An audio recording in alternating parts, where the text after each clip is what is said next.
తీర్చింది. అమ్మ సత్యం ఉంటేనే, మనం ధర్మ మార్గంలో ఉంటేనే అమ్మ నెరవేరుస్తుంది తప్పకుండా. అక్క నా దగ్గర డబ్బులు తీసుకుంది అని అంటారేమో. అక్క నా దగ్గర ₹1 కాదు కదా, ఒక ఆటాన బిల్ల కూడా తీసుకోలేదు. చాలామంది నేను లైవ్లో చూశాను, అక్కని డబ్బులు తీసుకున్నావు, అమ్మని అడ్డు పెట్టుకొని ఆడుతున్నావు నాటకం అనేసి అట్లా అంటున్నారు. తప్పండి, మనం అలా అనకూడదు. అమ్మ మనకు ఒక మార్గం చూపించింది. మన కోసం ఎవరు చేస్తారు చెప్పండి? మన అమ్మ నాన్న తప్ప ఎవరు చేయరు కదా. మనల్ని అందరినీ కూడా శివాని అక్క తోడబుట్టిన వాళ్ళు అనుకుంది కాబట్టే చేస్తుంది. ఆ ప్రయాణంలో వీలైతే ఒక అడుగు వేయండి తప్ప తనని కించపరచొద్దు.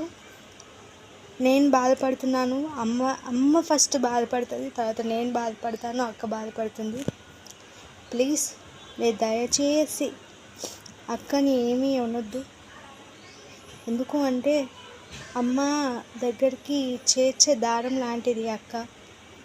పూలన్నీ అంటే మనమందరం పూలు అనుకున్నాం కాసేపు వరకు. మన పూలన్నిటినీ అమ్మ దగ్గరికి చేర్చాలంటే ఒక దగ్గరికి చేర్చి దాన్ని మాలగా వేసి అమ్మ దగ్గరికి చేర్చుతుంది అక్క. చాలా చాలా సంతోషం నాకు ఈ 2 కోరికలు నెరవేరినందుకు. అర్చన పిన్నిది కూడా నెరవేరితే బాగుంటుంది అనిపిస్తుంది. నెరవేరితే చాలా చాలా సంతోషం. అమ్మ నా కోరికలు 2 కోరికలు మాత్రం తీర్చేసింది.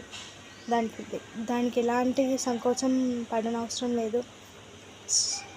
మీరెవ్వరు కూడా అక్కని అనొద్దండి దయచేసి. ఇది నా రిక్వెస్ట్. ప్లీజ్ దయచేసి అక్కని ఏమీ అనొద్దు. ఎందుకంటే అక్కని అంటే అమ్మ బాధపడుతుంది. మీకు మొన్న లైవ్లో అంటే నిన్న లైవ్లో సారీ నేను మొన్న అంటున్నాను, నిన్న లైవ్లో అక్క బాధపడడం అమ్మ చూసింది. అక్క నాకు కోల్డ్ అయిందండి, ఒకటి ఇగ్నోర్ చేయండి.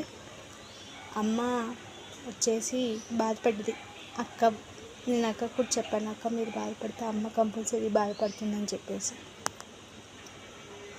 అందుకే 80% వరకు అమ్మ గవ్వల అలా అక్క చేతుల నుంచి విడిచిపెట్టేలా చేసింది. అక్కను అవమానించకండి దయచేసి. మీకు చేతనైతే ఒక సాయం అక్కకి హెల్ప్ చేయడం చేయండి. శ్రీమాత్రే నమః.